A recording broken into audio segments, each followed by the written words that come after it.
আমি কি তোমার নামে নির্বাচন কমিশনে কমপ্লেন করবো? আমি দেখে নিচ্ছি স্যার, আপনি দেখে নিচ্ছি, দেখে নিচ্ছি, আপনি তো চেনেন আমাকে, আমি দেখে নিচ্ছি। আপনার মূল অভিযোগটা কি এখানে? এখানে 100 মিটারের মধ্যে তৃণমূল গুন্ডা বাহিনীকে জড়ো করেছে। আমাদের মহিলা কর্মী যে দিদি দাঁড়িয়ে আছেন, ইনি মেম্বার ছিলেন, এনাকে যে বাজে শব্দ ব্যবহার করা হয়েছে আমরা আপনাদের ক্যামেরার সামনে বলতে পারবো। সেক্স ওয়ার্কার বলা হয়েছে। ভাবুন, একজন মহিলাকে সেক্স ওয়ার্কার বলা হবে বিজেপি করে বলে।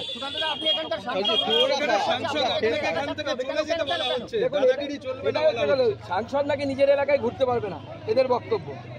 নির্বাচন কমিশনের আইন কি বলে? আমি ক্যান্ডিডেট, হ্যাঁ, এরা মনে করে এদের এলাকা।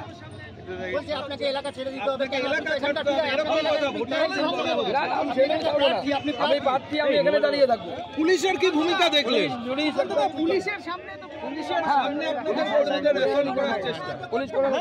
কোনো রকম সাহায্য করছে না।